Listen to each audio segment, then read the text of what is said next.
dapat berubah dari alam kebodohan menjadi alam yang berilmu pengetahuan seperti yang kita rasakan pada saat ini. Kami dari CGP Angkatan 11 berkolaborasi untuk mendiseminasikan budaya positif yang merupakan dari tugas aksi nyata modul 1.4. Untuk pemaparan yang pertama akan disampaikan oleh Ibu Yuliana. Waktu dan tempat kita persilahkan. Assalamualaikum warahmatullahi wabarakatuh.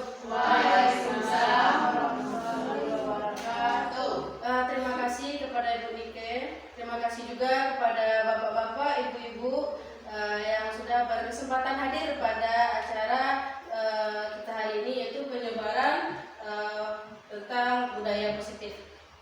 Baik, Bapak Ibu, di sini kami berdua akan berkolaborasi, ya, Ibu Nike dengan saya Yuliana dengan Ibu Nike Marvina, sama-sama CGP Angkatan 11 dari SD 13 Salak Petasan Sawalunto. Nah, pada kesempatan kali ini kita akan membahas tentang budaya positif. Bagaimana strategi-strategi kita sebagai guru untuk menerapkan budaya positif di lingkungan kelas dan di lingkungan sekolah kita. Yang mana budaya positif merupakan perwujudan dari nilai-nilai atau keyakinan universal yang diterapkan di sekolah. Sehingga lingkungan sekolah kita nanti menjadi lingkungan sekolah yang memiliki budaya positif dan bermakna untuk peserta didik kita. Budaya positif dapat, kembali lagi sedikit. Budaya positif dapat mendorong murid untuk mampu berpikir, bertindak dan menciptakan sebagai proses memerdekakan diri sehingga murid mampu mandiri dan bertanggung jawab. Nah, kalau kita sebagai guru sudah mampu menciptakan lingkungan positif atau menerapkan budaya positif di sekolah kita, maka anak-anak kita ini akan tumbuh dan berkembang sesuai dengan minat dan bakat mereka masing-masing. Nah, konsep utama budaya positif. Di sini ada beberapa konsep utama yang harus kita pahami sebelum kita menerapkan budaya positif, atau agar kita bisa menerapkan apa yang namanya budaya positif. Yang pertama, adanya perubahan paradigma belajar. Paradigma kita dulu yang harus kita ganti cara pandang kita. Yang kedua, disiplin positif. Yang ketiga, nilai-nilai kebajikan. Yang keempat, kebutuhan dasar manusia. Kita sebagai guru harus memahami kebutuhan dasar manusia. Berikutnya ada motivasi perilaku manusia. Yang keenam, posisi kontrol guru. Yang ketujuh, keyakinan kelas. Nanti yang terakhir kita akan membahas tentang segitiga restitusi. Nah, ibu-ibu dan bapak-bapak juga, pada pembelajaran dengan paradigma baru.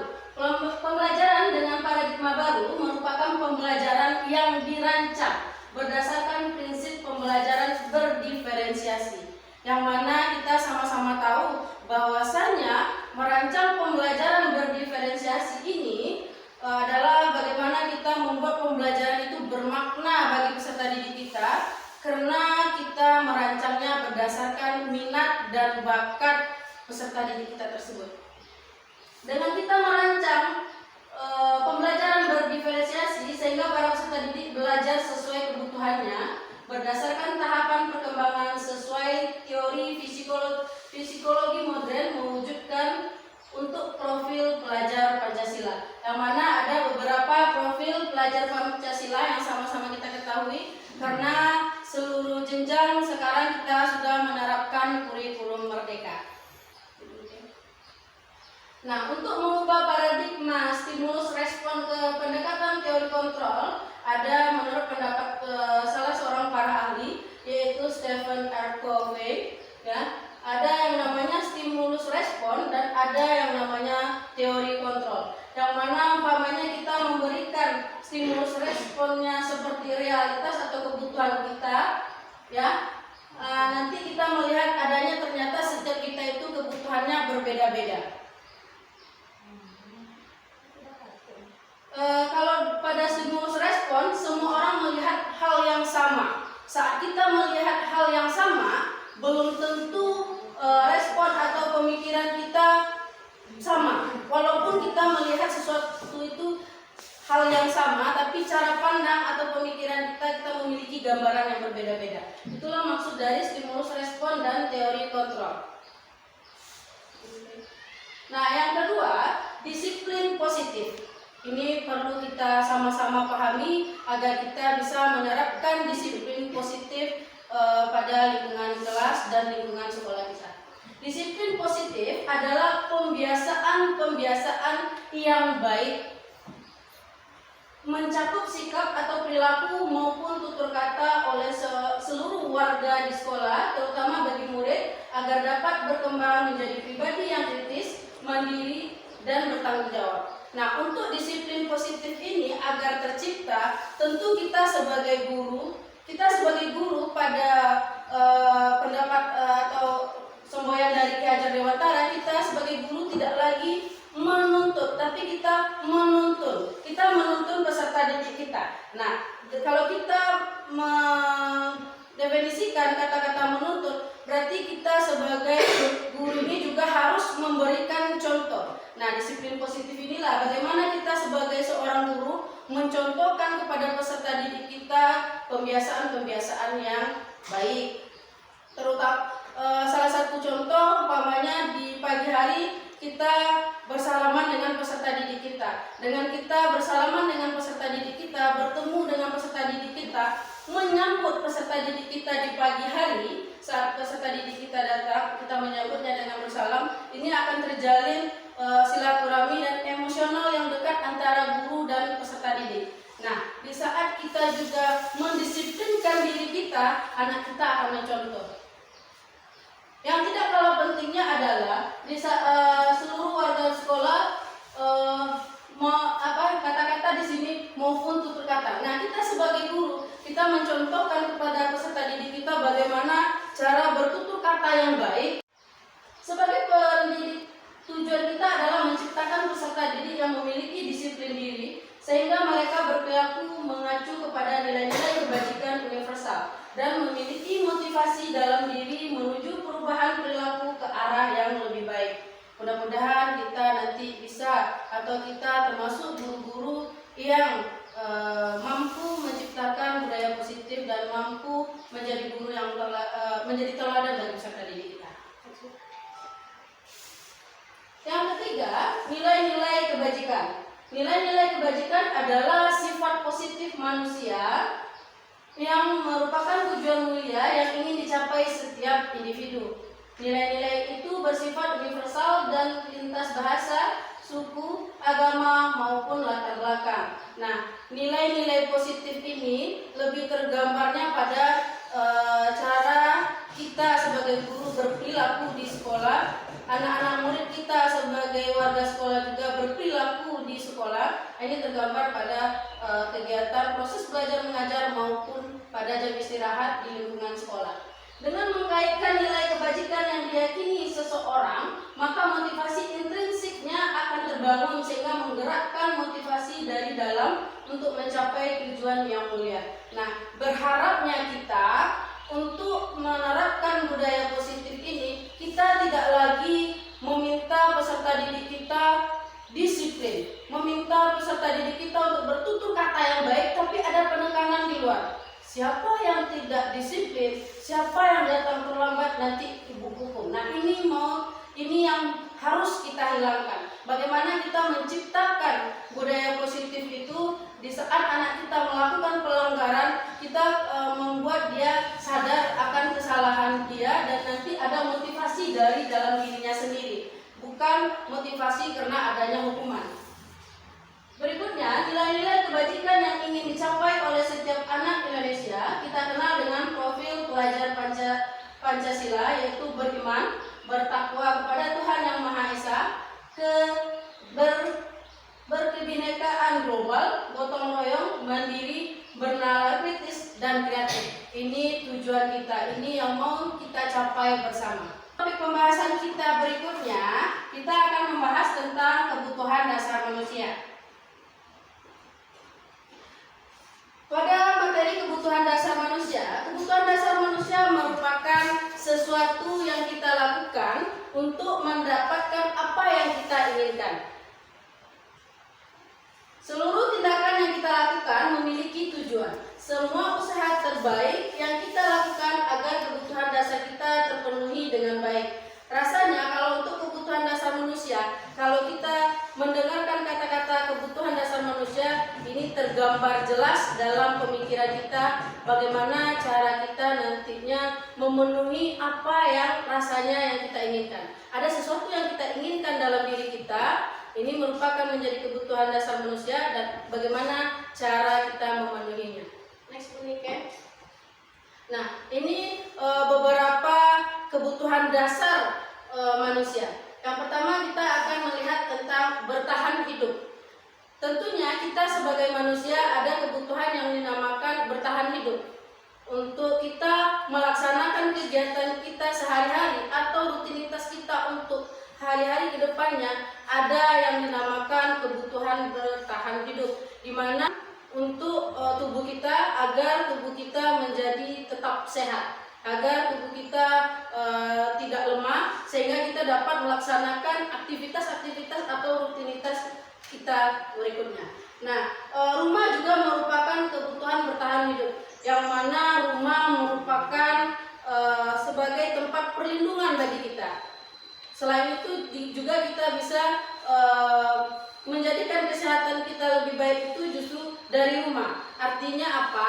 Rumah tempat kita beristirahat dan untuk tubuh kita agar tubuh kita menjadi tetap sehat, agar tubuh kita tidak lemah, sehingga kita dapat melaksanakan aktivitas-aktivitas atau rutinitas kita berikutnya.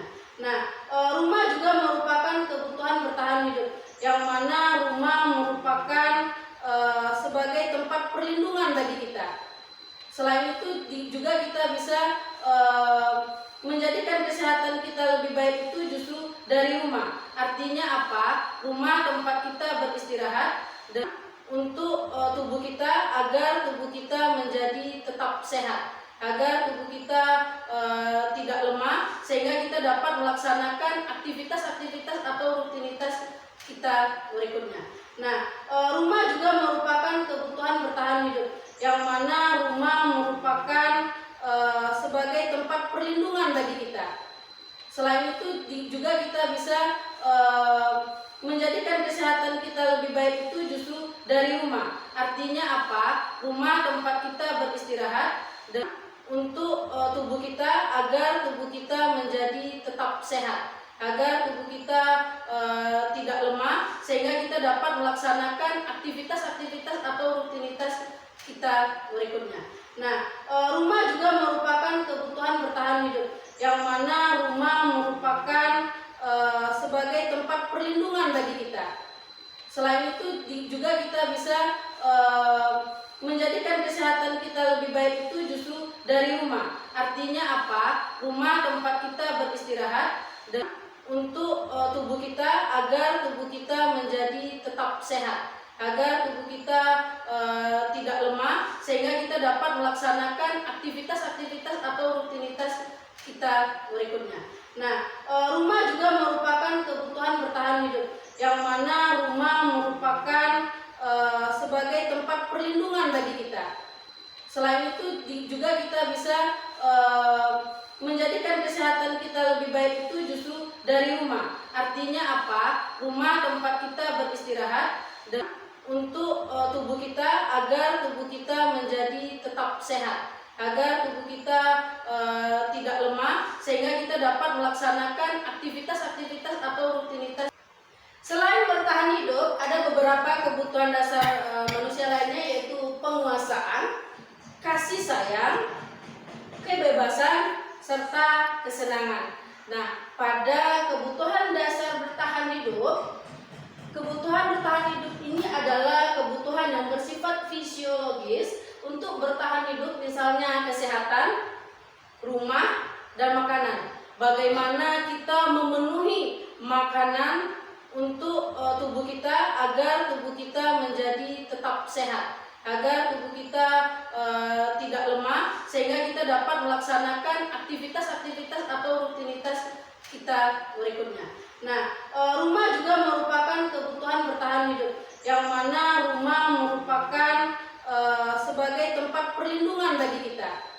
Selain itu juga kita bisa menjadikan kesehatan kita lebih baik itu justru dari rumah. Artinya apa? Rumah tempat kita beristirahat. Dengan kita beristirahat cukup, maka kesehatan kita akan terjaga dengan baik. Nah, ini merupakan kebutuhan dasar bagi kita. Kalau kita tidak mampu atau kalau kita tidak bisa mengontrol pola makan kita atau pola kegiatan kita memposir kegiatan kita terlalu banyak, tentu ini nanti akan berpengaruh kepada kesehatan kita. Nah, di saat kesehatan kita melemah atau kesehatan kita drop, maka ini akan mempengaruhi kegiatan kita sehari-hari. Nah, kita sebagai guru, kita ini kecuali bapak-bapak, tapi ini nanti juga akan berlaku pada bapak-bapak. Nah, contohnya kita sebagai perempuan, ibu-ibu yang berumah tangga, di saat kita mengalami sakit atau ada kendala dengan kesehatan kita, ini akan berdampak buruk pada lingkungan rumah. Artinya apa? Banyak kegiatan-kegiatan atau banyak pekerjaan kita akan terbengkalai. Nah, ini hebatnya kita sebagai ibu atau kita sebagai perempuan. Kita perlu menambah atau meningkatkan daya tahan tubuh kita agar kita dapat menjaga kesehatan kita dengan baik. Karena banyak yang mesti kita lakukan, baik itu di rumah maupun kewajiban kita sebagai guru di sekolah. Dengan kita sebagai guru bersemangat di sekolah, peserta didik kita juga akan bersemangat untuk melakukan aktivitas lainnya. Begitu pula kalau kita sebagai ibu-ibu di rumah, kalau kita bisa menjaga kesehatan kita dengan baik, anak-anak kita atur juga pola makannya dengan baik, maka kesehatan kita dalam keluarga terjaga. Insya Allah kegiatan yang akan kita lakukan juga berjalan dengan baik. Nah, inilah kebutuhan bertahan hidup, salah satu dari kebutuhan dasar manusia. Ada kesehatan, rumah, dan makanan. Ini saling keterkaitan. Masuk kepada yang kedua, kebutuhan dasar manusia, yaitu kasih sayang dan rasa diterima.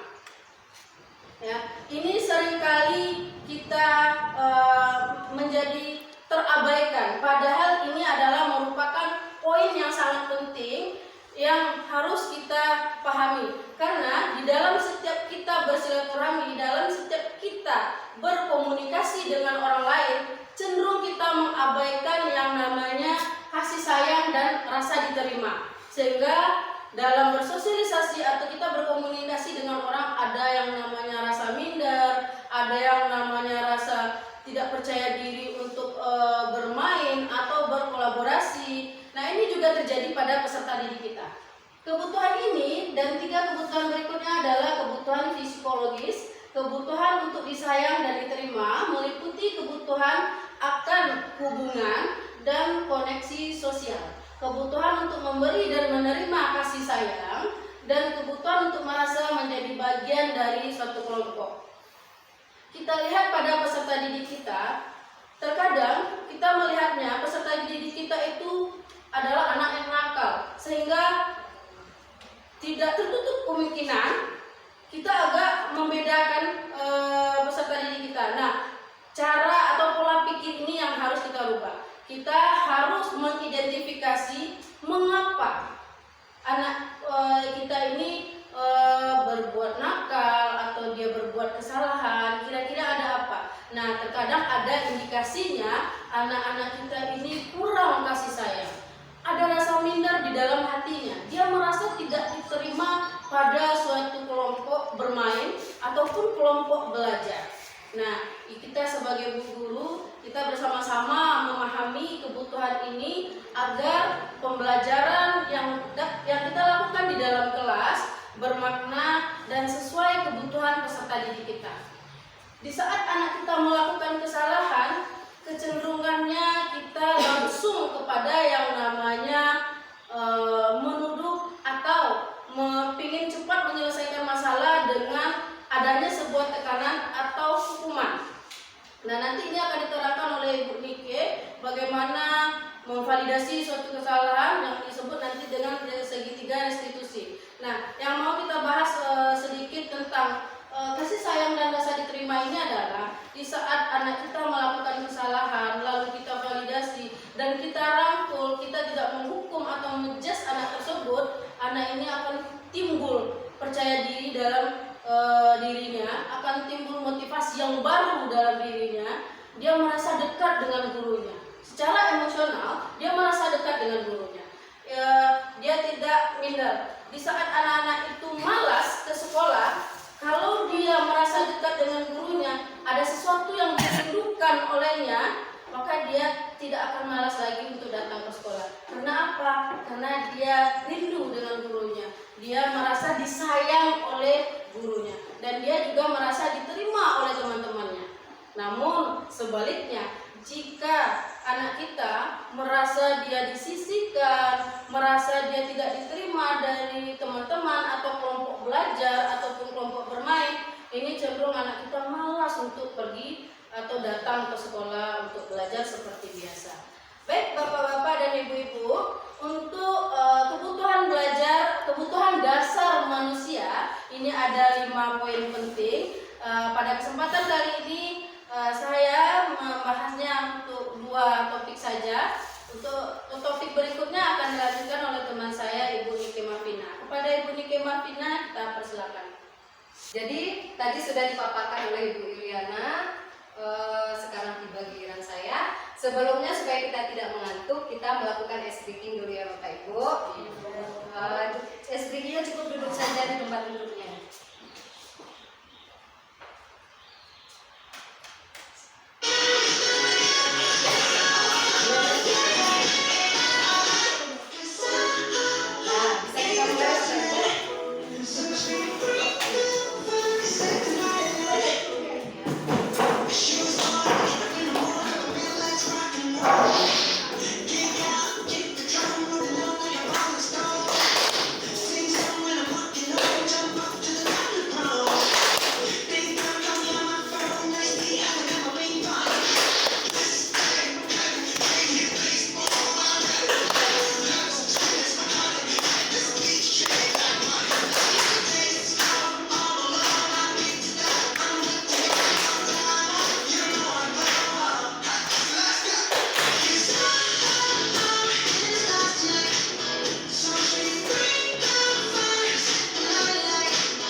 Sudah segar kembali Bapak Ibu? Sudah segar kembali, maka kita lanjutkan tadi. Ibu Yuliana sudah menjelaskan tentang bertahan hidup dan kasih sayang yang itu merupakan kebutuhan dasar dari manusia. Selanjutnya yaitu ada penugasan, ada kebebasan, dan ada kesenangan. Penguasaan, kebebasan, dan kesenangan. Lanjut ya.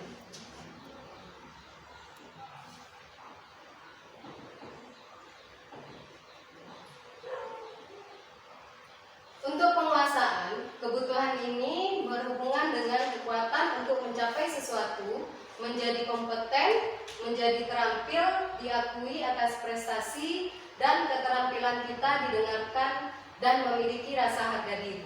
Nah, di penguasaan ini kita harapkan siswa kita menjadi kompeten, menjadi terampil dia, berprestasi. Nah, dengan prestasi, keterampilan dan kompeten juga yang dimiliki oleh siswa kita, mempunyai rasa harga dirinya tinggi.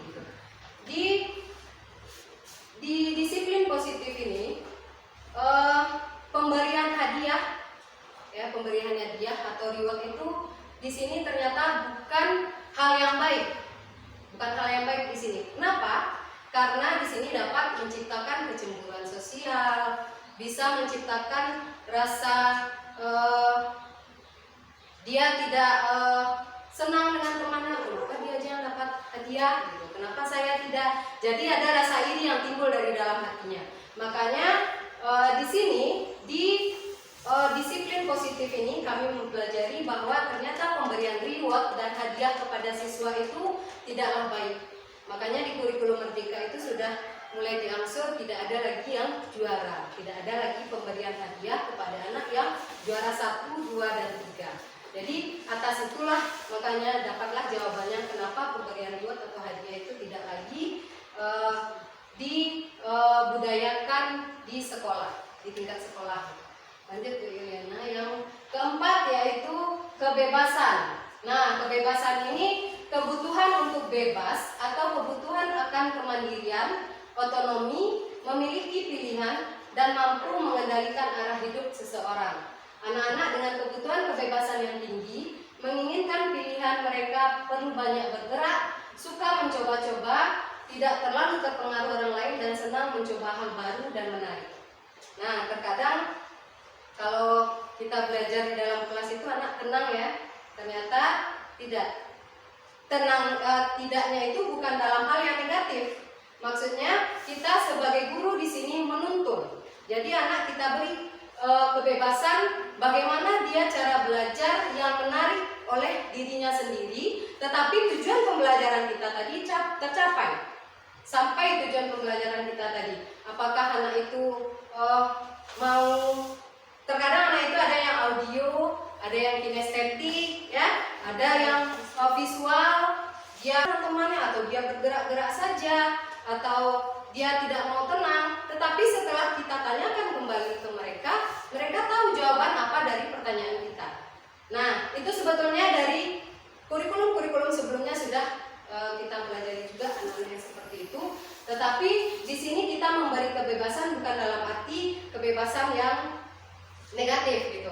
Jadi anak boleh memilih bagaimana cara pembelajaran yang menarik oleh dia, tetapi tujuan pembelajaran kita tadi tercapai dan tidak keluar dari tujuan pembelajaran kita pada hari itu. Yang kelima yaitu kesenangan. Kebutuhan atau kesenangan adalah kebutuhan untuk mencari kesenangan bermain dan tertawa. Bayangkan hidup tanpa kenikmatan apapun, betapa menyedihkannya. Ya kan Bapak Ibu? Jadi anak-anak itu tidak selalu monoton belajar di dalam kelas. Mungkin bisa jadi kita bawa dia keluar kelas, seperti pembelajaran IPA, ada seperti pembelajaran IPA materinya bentuk-bentuk jari ya daun, tulang daun, atau mana yang kelopak, mana yang kepala putih gitu. Jadi di sana kita bisa membawa anak keluar, jadi dia bisa happy dalam belajar, tidak monoton. tidak monoton saja di dalam kelas. Gitu. Lanjut Bu Iliana. Motivasi perilaku manusia. Nah, semua manusia ini memiliki tujuan. Teori motivasi perilaku manusia ini, yang pertama yaitu untuk menghindari ketidakmampuan hukuman, apa yang akan terjadi apabila saya tidak melakukannya. Yang kedua, untuk mendapatkan imbalan dari orang lain atau institusi apa yang akan saya dapatkan apabila saya melakukannya. Nah, yang nomor 1 dan 2 ini merupakan motivasi eksternal. Yang ketiga yaitu untuk menghargai diri sendiri. Saya akan menjadi orang yang seperti apa bila saya melakukannya. Ini adalah merupakan motivasi internal. Kenapa dikatakan eksternal? Karena tujuannya adalah disiplin positif, keluar dari dalam diri siswa itu sendiri. Ya, bukan kita. Jadi saya akan menjadi orang yang seperti apa bila saya melakukannya. Jadi timbul atau muncul dari dalam dirinya sendiri. Maka itu akan lebih baik.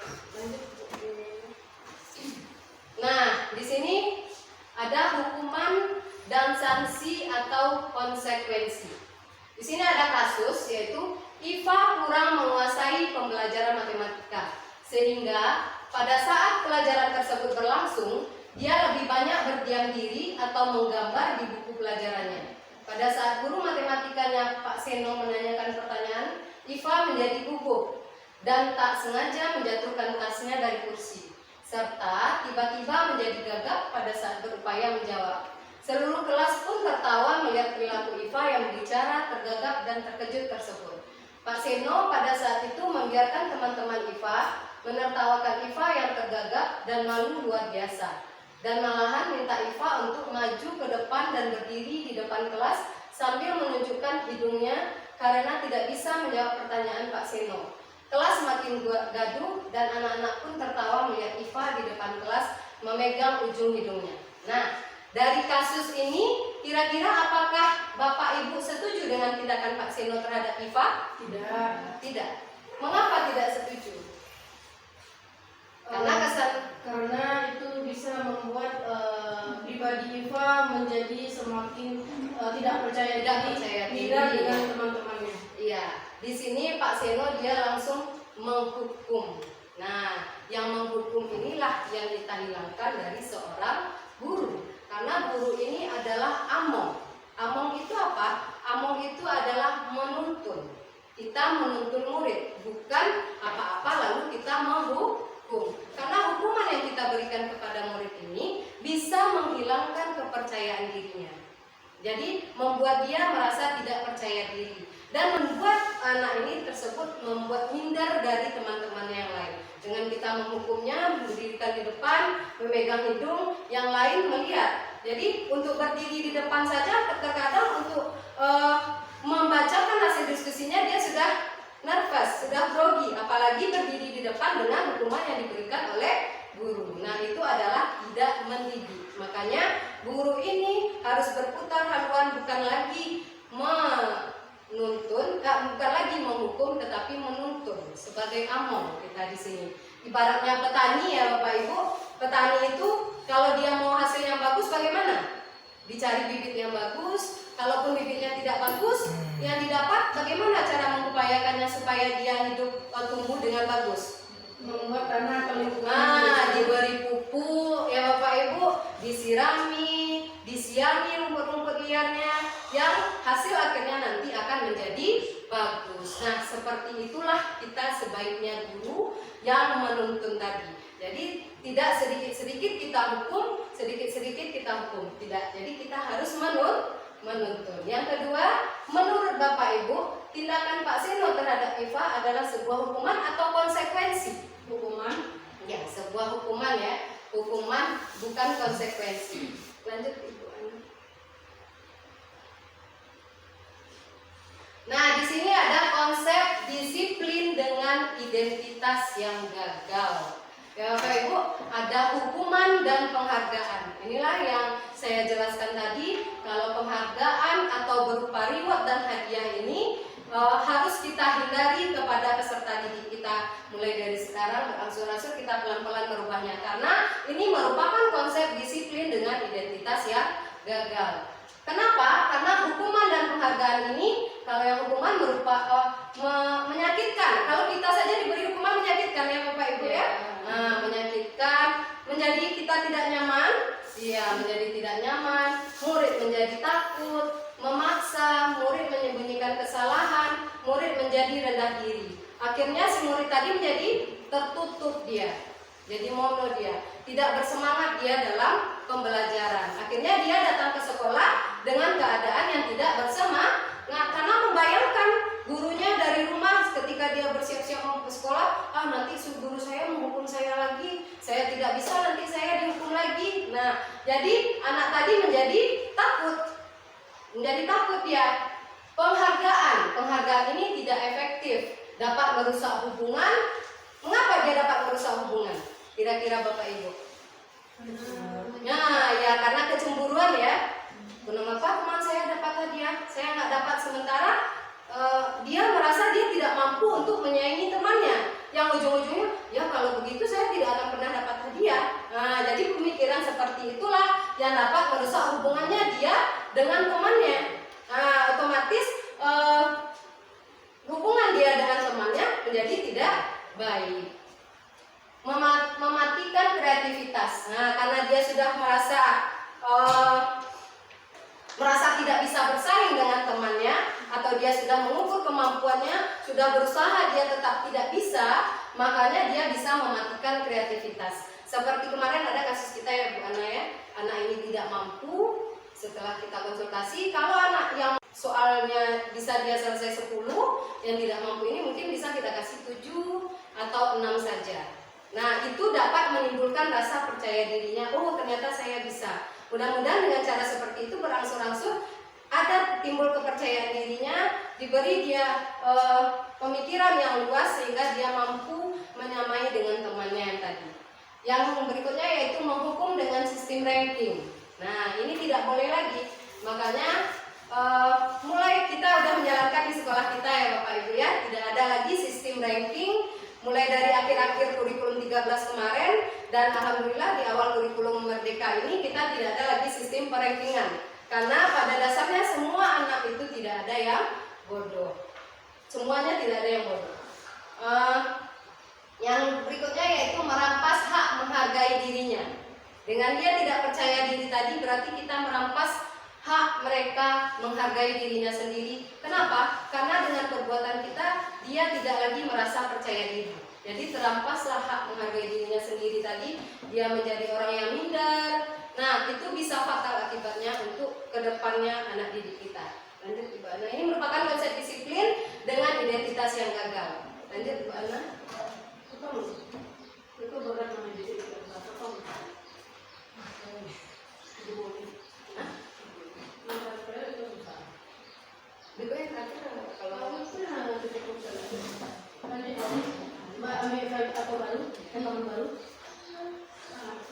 Nah, selanjutnya yaitu konsep disiplin dengan identitas yang sukses. Kalau tadi yang gagal ya Bapak Ibu, hukuman dan pemberian reward. Kalau sekarang konsep disiplin dengan identitas yang sukses, yang pertama yaitu pemberian konsekuensi.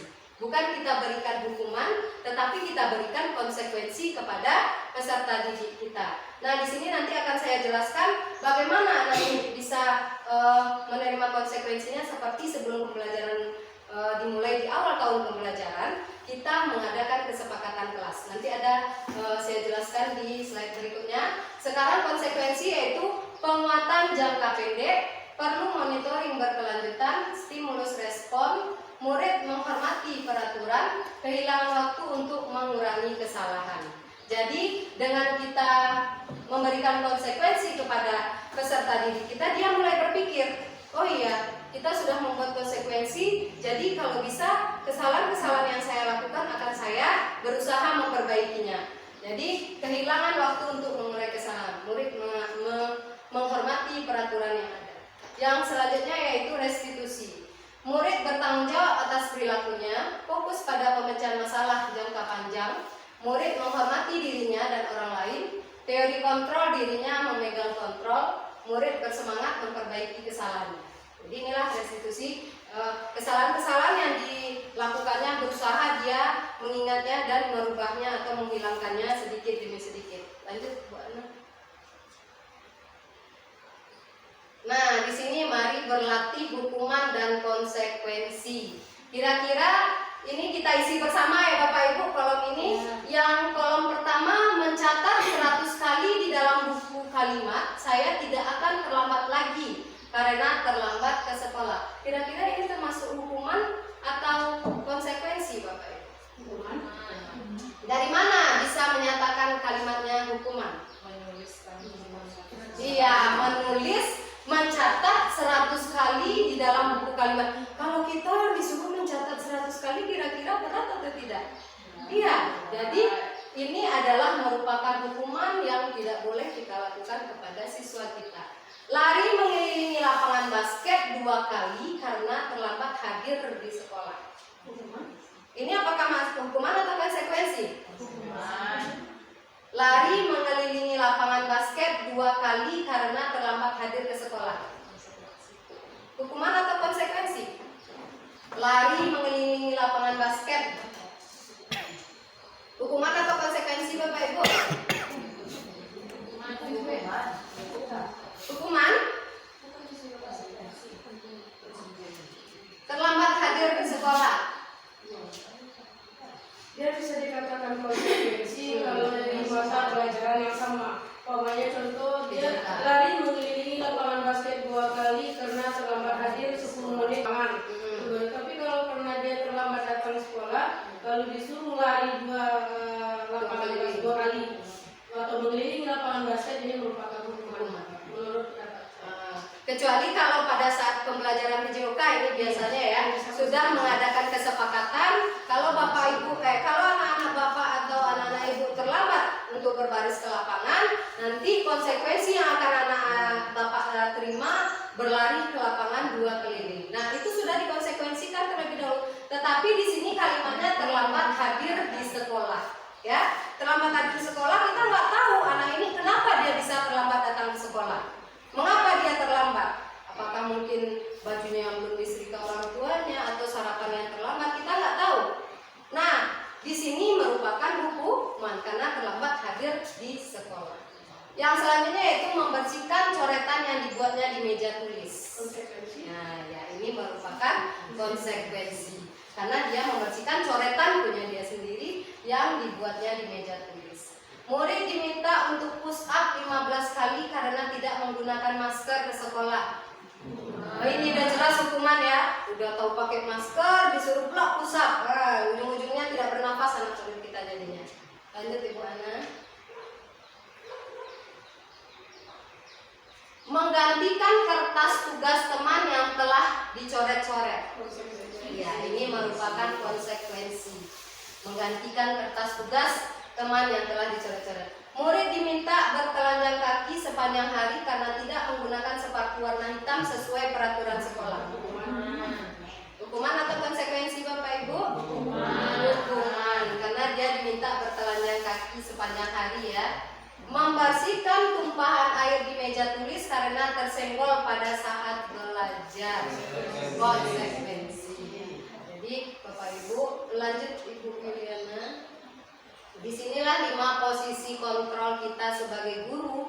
Yang pertama ada sebagai penghukum, yang kedua ada sebagai pembuat merasa bersalah, yang ketiga ada sebagai teman, yang keempat ada sebagai pemantau, yang kelima ada sebagai manajer. Nah, kira-kira yang bagus untuk kita 5 posisi kontrol ini, salah satunya yang bagus untuk kita sebagai guru posisi yang mana? Manajer. Sebagai mana? Manajer ya. Ada penghukum, ada pembuat merasa bersalah, ada sebagai teman, ada sebagai pemantau, ada sebagai manajer. Nah, di sini posisi kontrol apakah aku? Saya kecewa sekali dengan kamu. Ini apakah dari yang 5 tadi Bu Ana? Atas lagi Bu Ana. Nah, kira-kira yang mana dia? Penghukumkah? Pembuat merasa bersalahkah? Pemantaukah? Sebagai temankah? Atau sebagai manajer? Coba lihat soalnya lagi Bu Ana, ke bawah Bu Ana. Saya kecewa sekali dengan kamu. Pembuat merasa bersalah karena dengan kata-kata kita ya. Coba lihat jawabannya di bawah. Lanjut Bu Ana slide-nya. Pembuat merasa bersalah. Nah, lanjut. Kamu tidak pernah benar melakukannya. Sekarang keliling lapangan 3 kali. Itu posisi kontrol yang bagaimana? Penghukum ya. Karena di sana disuruh lari keliling lapangan 3 kali ya, berarti itu sama dengan hukuman. Kira-kira bagaimana kamu akan memperbaiki masalah ini? Kira-kira bagaimana kamu akan memperbaiki masalah ini? Ada sebagai pemantau, manajer, penghukum, pembuat merasa bersalah. Kira-kira ini masuk yang kemana? Kira-kira bagaimana kamu akan memperbaiki masalah ini? Pemantau, manajer. Jadi coba lihat lagi ke atas Bu Ana. Bagus ya. Kira-kira bagaimana kamu akan memperbaiki masalah ini? Nah, kalau anak kita membuat masalah biasanya kan kita langsung kita jawab ini bagaimana seperti ini, nah, seperti itu ya. Sekarang kita balikan, kita sebagai manajer ini kesalahan yang mereka lakukan kita tanya langsung ke anak tersebut bagaimana cara dia bisa memperbaikinya. Bagaimana dia cara bisa memperbaikinya. Kemarin seperti ada kasus di kelas 6 kemarin pada saat upacara bendera Bais ya tidak memakai dasi, dia langsung menemui mungkin sebagai guru kelasnya, Bu, Bais nggak pakai dasi Bu. Jadi ditanyai dulu kenapa dia tidak memakai dasi. Lanjut. Ayolah lakukan demi Bapak Ibu. Ini sebagai apa kira-kira? Sebagai teman ya. Ayolah, kata-kata di mana menyatakan itu sebagai teman? Mengajak, ayolah gitu ya. Jadi seolah-olah dia kita jadikan teman. Ya, lanjut Ibu Ana. Kamu terlambat 15 menit. Apakah kamu sudah mengerti konsekuensi yang dilakukan bila terlambat? Ini konsekuensi yang ini posisi kontrol yang mana? Pemantau? Iya, pemantau. Lanjut. Nah, di sini mengapa keyakinan kelas? Mengapa bukan peraturan kelas? Yang biasanya kita membuat peraturan kelas ya, Bapak Ibu. Peraturan kelas berarti datangnya dari kita atau dari siswa? Nah, kalau peraturan berarti yang dibuat oleh guru. Nah, itu dihindari. Jadi diganti dengan keyakinan kelas. Keyakinan kelas ini datangnya dari siapa? Dari siswa. Kita tanyai dulu kepada siswa, kira-kira kalau mereka berbuat seperti ini, apa nanti konsekuensi yang akan dijalaninya. Nah, makanya keyakinan kelas ini sangat-sangat dianjurkan untuk membuatnya pada awal-awal tahun pembelajaran setelah MPLS kita berakhir. Lanjut kita membuat keyakinan kelas. Keyakinan kelas ini ada beberapa tahapan. Yang pertama yaitu keyakinan kelas bersifat lebih abstrak daripada peraturan yang lebih rinci dan konkret. Keyakinan kelas berupa pernyataan-pernyataan universal. Pernyataan keyakinan kelas senantiasa dibuat dalam bentuk positif. Nah, ini dalam bentuk positif apa contohnya? Tidak boleh membuang sampah sembarangan. Itu merupakan dalam bentuk kata-kata yang negatif. Di mana kata-kata negatifnya? Tidak, jangan. Itu merupakan kata-kata yang negatif. Kita ganti dengan buanglah sampah pada tempatnya. Atau tidak boleh datang terlambat. Kita ganti dengan kata-kata datanglah tepat waktu. Jadi penggunaan kata tidak dan kata jangan ini tidak boleh kita utarakan atau kita lakukan di dalam kelas ini. Kita ganti dengan kata-kata yang lebih positif. Selanjutnya yaitu keyakinan kelas hendaknya tidak terlalu banyak sehingga mudah diingat dan dipahami oleh semua warga kelas. Terkadang kalau peraturan itu ada 1, 2, 3 sampai 10 ya Bapak Ibu ya, satu pun kadang tidak ada yang diindahkan oleh peserta didik kita. Tetapi kalau kita udah membuat keyakinan kelas bersama dengan para siswa, itu cukup 4 atau 5 saja keyakinan kelas yang sudah mencakup semuanya. Karena datangnya dari mereka, insya Allah mereka selalu mengingat dan akan mengingat apa konsekuensi yang akan saya terima setelah saya melakukan ini.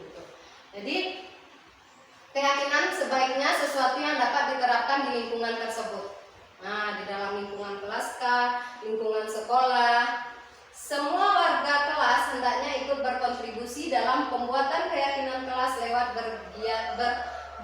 kegiatan curah pendapat. Bersedia meninjau kembali keyakinan kelas dari waktu ke waktu. Jadi awalnya walaupun sudah kita tempel di dalam kelas kita keyakinan kelas tersebut, tetapi kita tetap mengingatkan, mungkin sebulan sekali atau 2 kali dalam sebulan, pokoknya kita ingatkan terus kepada anak kita sehingga dia tidak lagi membuat kesalahan yang telah dia lakukan. Semua warga bersedia meninjau kembali keyakinan kelas dari waktu ke waktu. Lanjut Ibu Ana. Nah, mempersilahkan warga sekolah atau murid-murid di sekolah atau kelas untuk bercurah pendapatnya tentang peraturan yang perlu disepakati di sekolah atau di kelas. Mencatat semua masukan-masukan para murid atau warga sekolah di papan tulis atau di kertas besar, kertas ukuran poster, di mana semua anggota kelas atau warga sekolah bisa melihat hasil curahan pendapat mereka. Susunlah kegiatan kelas sesuai prosedur pembentukan keyakinan sekolah atau kelas. Gantilah kalimat-kalimat dalam bentuk negatif menjadi positif. Kita pun sebagai guru ada dibuat kemarin keyakinan sekolah ya Bapak Ibu, seperti itu juga di dalam kelas. Jadi tergantung dalam lingkungannya. Kalau kita dengan murid berarti lingkungannya di dalam kelas. Kalau kita di sesama guru itu keyakinan sekolah namanya. Lanjut Ibu Ana, di sini tuh Bu Ana. Nah, geser ke bawah sedikit. Disinilah kalimat negatifnya. Jangan berlari di kelas atau koridor. Itu adalah merupakan kalimat negatif. Kita menggunakan kalimat yang positif, yaitu berjalanlah di kelas atau di koridor. Jadi kata-kata jangan atau tidak itu tidak boleh kita utarakan lagi. Lanjut Bu Ana.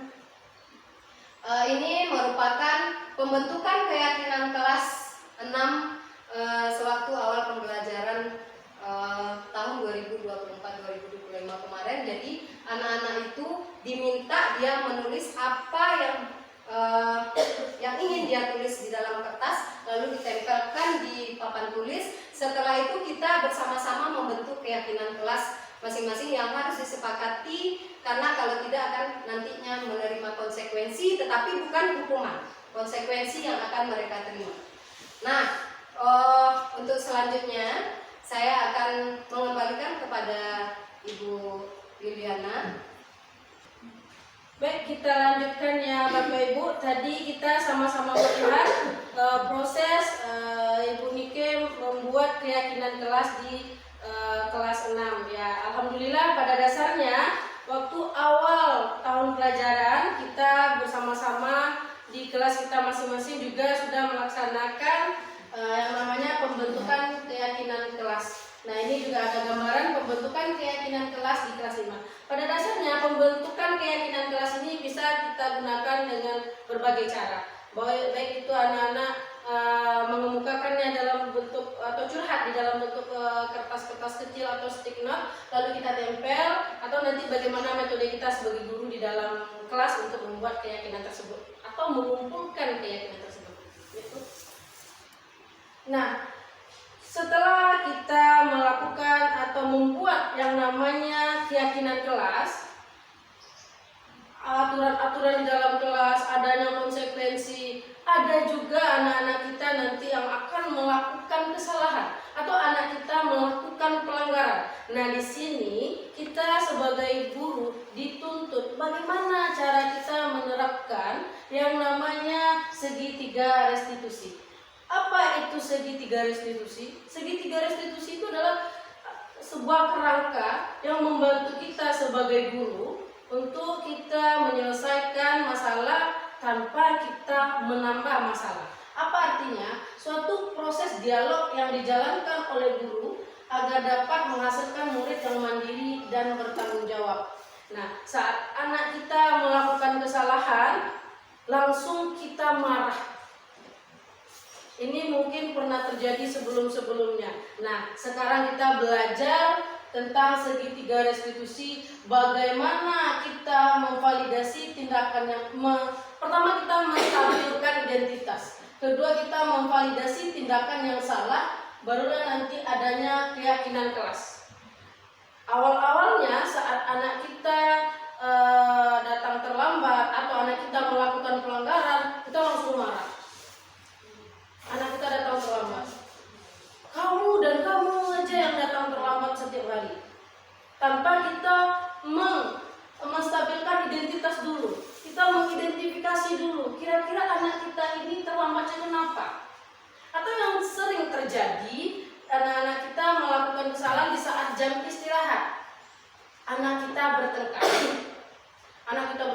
lalu ada yang menjadi korban, menangis. Lalu yang tadinya yang teman atau si pelaku satu lagi yang bertengkar ini dia emosi. Nah, di sini tugas kita sebagai guru yang namanya menstabilkan identitas. Kita stabilkan anak-anak kita dulu, kita tenangkan dia dulu. Jangan langsung kita ikut marah. Kamu ya yang jahat pada temanmu tadi. Gara-gara kamu ya teman ini menangis. Jangan, itu kita hindari. Ya, awal-awalnya kita menstabilkan identitas. Kita redam emosi anak-anak kita dulu. Kita kasih anak kita waktu untuk menenangkan dirinya. Barulah nanti kita yang namanya validasi tindakan yang salah. Kita bicara, kita berdialog dengan anak kita tanya, apa sebenarnya yang terjadi? Persoalan apa yang awalnya? Nanti anak-anak kita mengungkapkan proses terjadinya kesalahan tersebut. Nah, dari situ kita mengidentifikasi mana yang memulai duluan atau mana yang menjadi korban dari pertengkaran tersebut dan mana yang menjadi pelaku. Nah, saat kita sudah mendapatkan pelaku dan korban, kita sebagai guru juga tidak boleh menjudge pelaku menjadi jelek. Justru di sini tugas kita adalah kita balikan kepada keyakinan kelas yang kita buat tadi.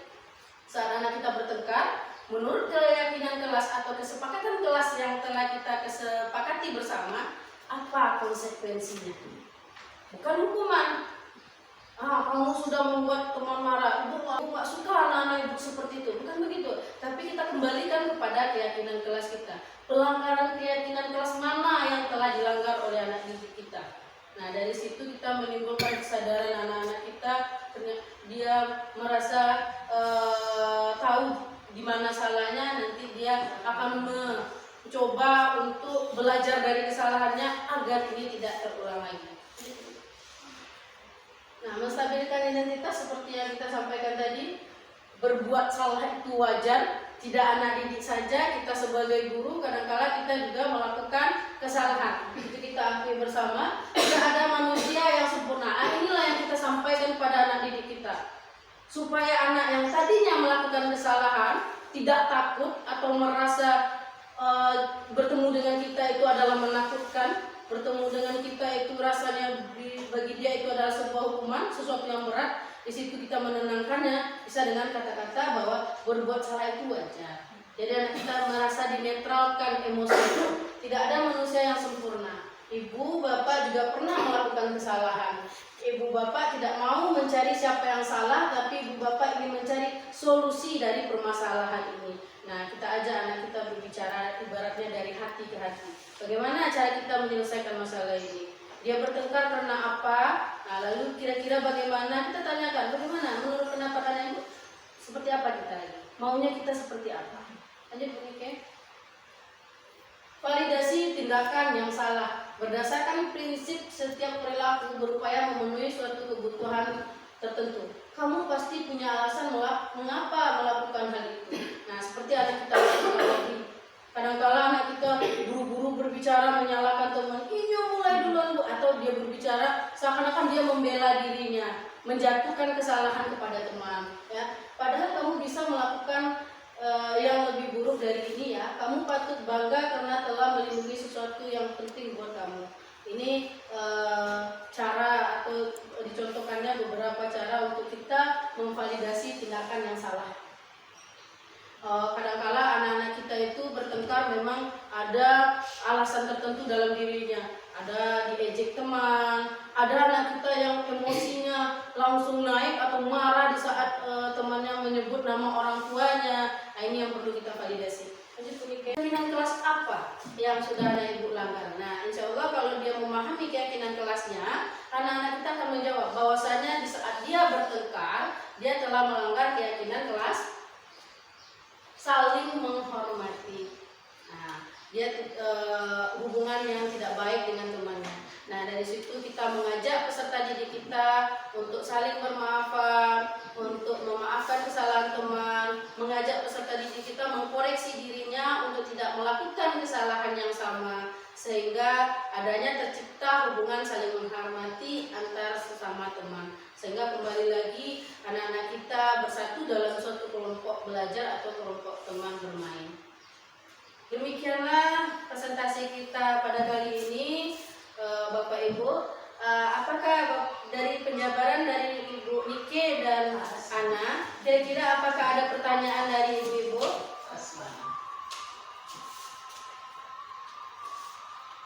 Kalau ada yang rasanya kurang dipahami, mungkin bisa kita bahas bersama sehingga kita mendapatkan pemahaman yang sama dan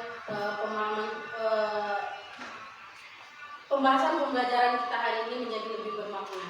Kalau ada pertanyaan silakan Ibu-Ibu atau Bapak-bapak.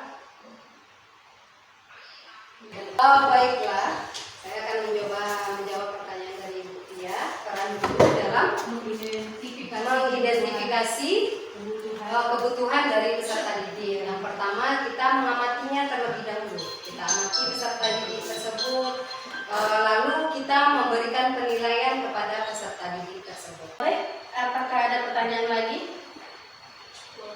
Cukup? Alhamdulillah, terima kasih.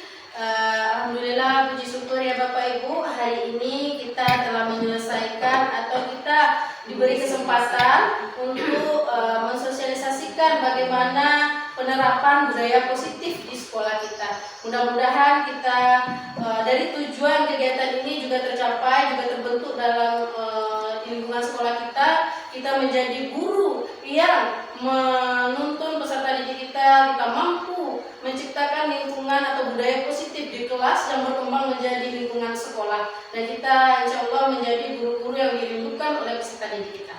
Terima kasih atas kesempatan, terima kasih atas perhatian yang Bapak Ibu berikan. Kami berdua mengucapkan terima kasih dalam penyampaian. Jika ada salah kami mohon maaf. Kami sudahi dengan wassalamualaikum warahmatullahi wabarakatuh. Waalaikumsalam warahmatullahi wabarakatuh.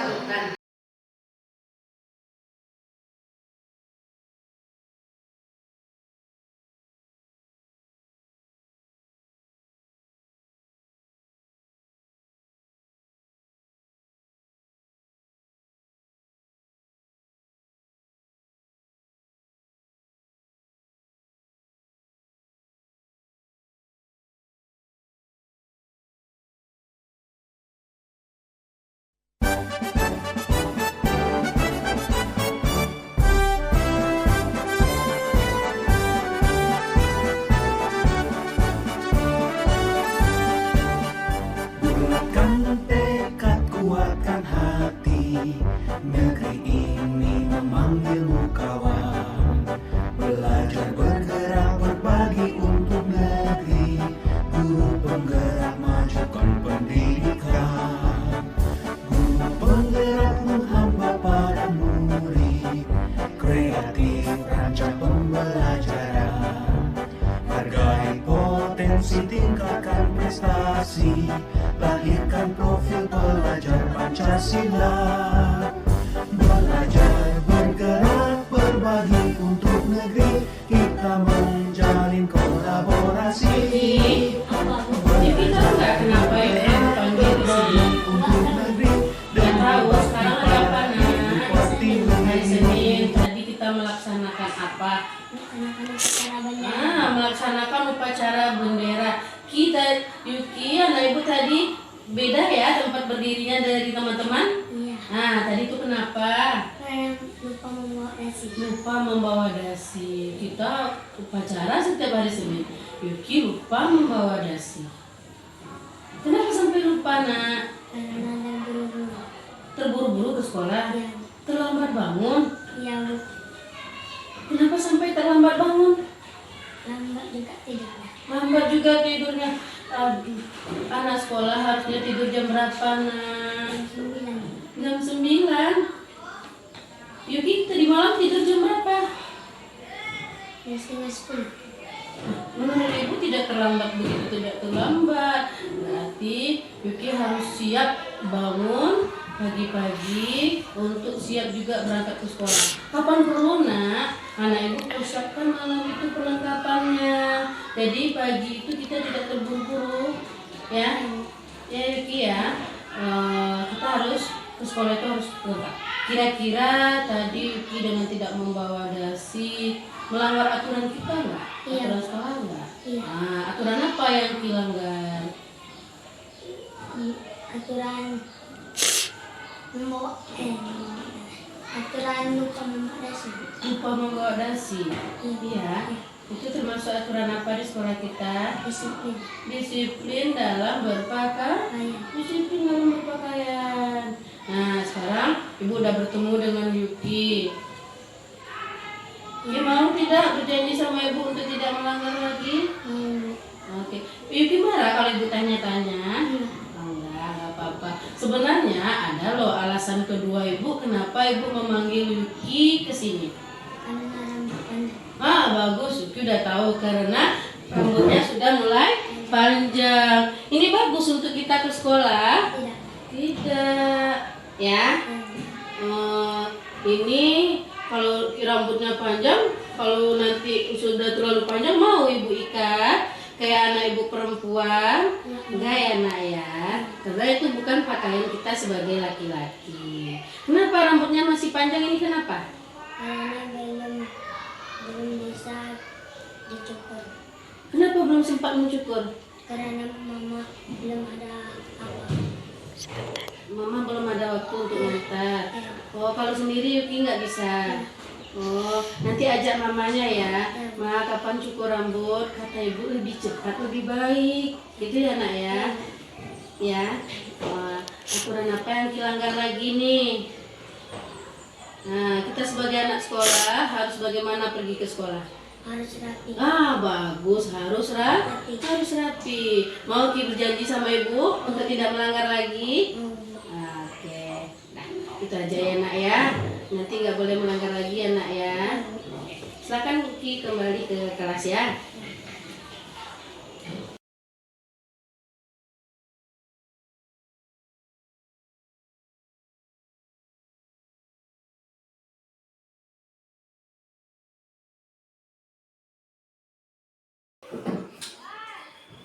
Siti, boleh bertanya, Nak?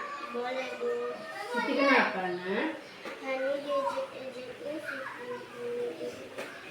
Diajak sama Ani. Diajaknya di mana?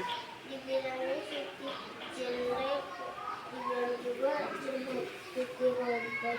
Oh, iya. Oh, robek dikit ya, Nak ya. Nanti dijahit di rumah ya, Nak ya. Oh, jadi tadi ramai-ramai ibu dengar jam istirahat sama Ani. Ya, ibu panggil Hani sebentar ya. Hani. Hani ada di luar, Bu. Panggil sebentar, Nak. Ya, Bu. Hani coba duduk dulu ya. Hani, ibu tanya boleh, Nak? Hani kenapa tadi? Hani sama Siti ada apa? Nggak ada apa-apa. Benar? Nah, kata Siti, Hani tadi ngejek-ngejek Siti. Hani jujur ya sama ibu. Jadi Hani ngapain sama Siti, Nak? Nggak ada. Nah, kata Hani nggak ada, Nak. Hani bohong, Bu. Dia bilang Siti jelek, terus dibilang juga dia buat Siti robek, Bu. Iya, Nak. Iya. Hani bilang kayak gitu tadi sama teman. Kenapa Hani bilang seperti itu, Nak? Hani cuma bercanda tadi. Oh, ini cuma bercanda. Anu ibu, nanti kalau bercandanya yang wajar-wajar aja ya nak ya.